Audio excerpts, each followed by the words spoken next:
So Joe Manchin announced he's not going to seek re-election. So he will not be the Democratic senator from West Virginia. So basically, look, that seat, you can write it off. It's going to be a Republican seat. I think there's no doubt about it. Jim Justice would win that seat. I don't think there's any Democrat who's even going to attempt, or if they could, I don't think they really have much of a shot. They won't have institutional backing of the Democratic Party. If some populist Democrat like Richard Ojeda runs, he won't get any institutional backing. It's almost certainly gone. It's going to be, Republican Jim Justice getting that seat. But so Manchin stepping aside, and that makes the map very hard for Democrats to really maintain control of the Senate. And you might think, okay, well, that's a good thing, or excuse me, that's a bad thing. You might think. It kind of is a bad thing because Joe Manchin votes 50% with Democrats, 50% with Republicans, which is grotesque and stupid and dumb, and I wish he didn't vote with Republicans at all. But I guarantee you, whoever replaces him is going to vote 100% of the time with Republicans. There's no doubt about it. I have no love for Joe Manchin. I despise Joe Manchin. But there's still certain downsides to him stepping aside. Okay, now, having said that, why is he stepping aside? Well, people thought, hey, maybe he's retiring from politics. It looks like what he's going to do is get more involved in the third-party presidential movement, or the no-labels presidential movement, where they want to have, we don't have enough centrism in this country. We need more centrism. We need more people in the middle. So maybe I, Joe Manchin, will run for president. I'm not kidding. This guy is despised. His poll numbers are horrendous. He is directly responsible for gutting about 80% of Biden's Build Back Better agenda, which, by the way, if Build Back Better had passed, it would have been the biggest transformation of the economy since the New Deal. It certainly would have been positive, right? He helped block some of the most important provisions in there. And now he's sucking himself off on TV, claiming like, oh, maybe it's time to, maybe I have to come and I have to step in and save the country, man. I'm not ruling it out. All right, let's watch and we'll break it down. Let's talk about your future, because obviously you are facing a big decision. Can you take us inside your thinking right now? Are you seriously contemplating a run for the White House? Here's what I'm seriously contemplating. And I've said this very clearly, but people always want to say, well, are you going to run? I'm going to do everything in my power to make sure and mobilize that moderate, sensible, common sense middle. That could be a center left, center right. So it could be a person who is involved in the grand old party forever. But they basically say, well, my Democrat friends over here, the old blue dog Democrats, the middle's gone. There's not many of us centrists left. And if I can... Okay. Where do I even begin with this? There are two different conceptions of centrism, right? One of them is something I would consider myself. Another one is what I call Washington centrism. Joe Manchin is a Washington centrist. You know what that means? It means what I just told you. He votes 50% of the time with Republicans, 50% of the time with Democrats. But how does that manifest in reality? What policies is he supporting? He's supporting tax cuts for the rich, deregulation, subsidies for Wall Street, war. Like, these are the things he supports. More, coal, oil, gas. This is a Washington centrist. In other words, he is one of the biggest sellouts to big money in the entire Democratic Party. That's what he means by centrist. Why can't I have the label of Democrat but vote half the time with Republicans? That's what he means by centrist. Now, how's that different from a mainstream centrist, as in like just what's the smack dab center of American public opinion? Well, if you're a centrist in the sense that you fall in the middle of American public opinion, you're in favor of a higher minimum wage, you're in favor of universal health care, you're in favor of higher taxes on the rich, you're in favor of paid time off, you're in favor of a plethora of policies that would be described as social democratic, because that's where the polls are. You're in favor of more gun reform, universal background checks, ban on high-capacity magazines, et cetera, et cetera. That's the kind of centrist I am. I am in the center of mainstream American public opinion. He is not that. He is not representative of regular people in this country. He is representative of business interests, lobbyists, corporations, and voting half of the time with the institutional Republican Party and half the time with the institutional Democratic Party. Again, to be clear, better than a standard Republican in terms of his voting record, but the worst Democratic voting record, along with somebody like Kyrsten Sinema, 50-50, votes 50-50.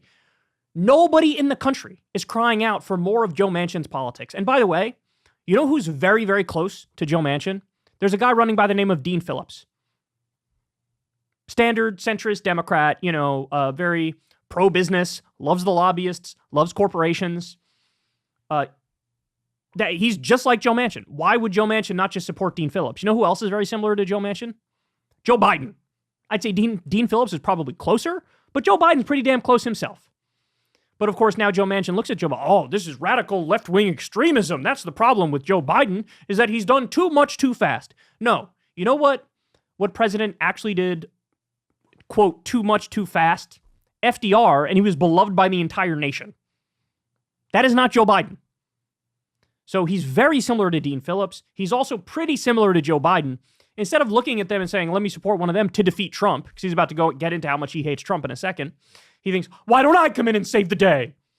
He is like the epitome of institutional establishment politics as he cosplays as an outsider. That annoys me more than anything. It's like, if you're going to be a representative of institutional establishment politics, at least rep it honestly. But he doesn't. At the same time, he's an institutional establishment figure. He pretends like he's this, crusading, iconoclastic outsider truth teller. And it's just so dishonest. Figure that. And I said, I will do everything that I possibly can. I'm totally, absolutely scared to death that Donald Trump would become president again. I think we will lose democracy as we know it. So why are you not supporting Joe Biden? Or why are you not supporting somebody like Dean Phillips in the Democratic primary to beat Joe Biden? Why would you consider running as you already have Cornel West running as an independent. You already have Jill Stein running as a Green Party member. You already have RFK running as an independent. You want to throw in your lot to run as an independent? What effect will that have? Well, Cornel West and Jill Stein, at least in theory, would take votes from Biden. Joe Manchin would take votes from Biden. And RFK would probably take a few more votes from Trump. But if you throw another person in there who's a non-Biden option that people are, Biden's too old, he's not with it, I guess I'll go with this person, he would actually bring about the scenario where Trump is more likely to win. And he has to know this. Apparently, Mitt Romney had a long conversation with Joe Manchin where he tried to explain to him, you can't run because then it's likely Trump will win. And it looks like that conversation, water off a duck's ass, in one ear and out the other. And my reason for saying that, you can't normalize this visceral hatred, calling people names and attacking people. You can't basically think the only fair election is the one you win, and the only laws pertain to everybody but you. That's not the country we are. That's not how we became the country. And I'm afraid that Joe Biden's been pushed too far to the left. Can he come back? We'll see. But the bottom line is that's not the... I would love to hear him give examples. How has Joe Biden been too far left? Is it the infrastructure bill? Is it the Inflation Reduction Act, which, by the way, he supported? Which, good, I'm happy he supported the IRA. He should have supported Build Back Better. But at the very least, we got his vote for the IRA. Good. How exactly has Joe Biden gone too far left? His very targeted and minimal student loan debt relief? Changing marijuana from like a Schedule 1 drug to whatever it was, Schedule 2 or 3? How has he gone too far left? Please explain to me how he's gone. I would love to hear how he's gone too far left. He wouldn't be able to explain it. Because in no way, shape, or form has Biden gone too far left. Is it the CHIPS Act, which is bringing back American manufacturing jobs for microchips? Is it that? What is it? What is it, Joe? What is it? How is Biden too far left? Please tell me. Biden, we thought, was being elected to go that far left. I want to delve into all of that with you about former President Trump and President Biden. Before we get to them, I do just want to stick with what your thinking is right now, just to clarify, just to put a fine point. I know you haven't made any decisions, but are you considering running for president? I will do anything I can to help my country. Is that a yes? And you're saying, does that mean you would consider it? Absolutely. Every American should consider. If they're in a position to help save the country, I think we're on the wrong course. First of all, that is the most politician-y answer I've ever heard in my life. Second of all, he didn't say what he should have said, which is no. No. By the way, if you run, it would be embarrassing. It would be embarrassing if you were to run. So I will do everything possible. Now, there's a lot of good people out there. I hope I can motivate, and a lot of capable people. Motivate to do what? Competent. That they've just given up. I said, don't give up. This is the best country in the world. And we have so much to be thankful for. I can't deal with these people, man. You're looking at a situation where, like, we have war in Ukraine and Russia. We have Israel obliterating Gaza as we speak. We have climate change run amok. We have incredible, deep economic problems here at home. And he's just like, we need more of the same.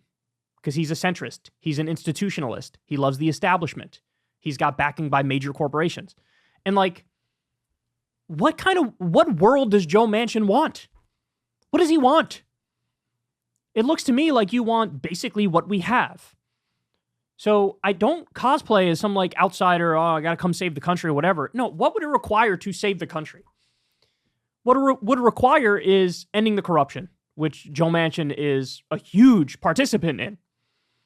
What it would require is higher wages, the PRO Act, increase the minimum wage, more regulation of the marketplace, ending our support for Israel as they carpet bomb babies on a regular basis. It would require a definite leftward shift, but a leftward shift as in more towards the majority opinion of the American people. And instead, he acts like he's this renegade, and he's like the biggest representative of the establishment. And look, bottom line is this.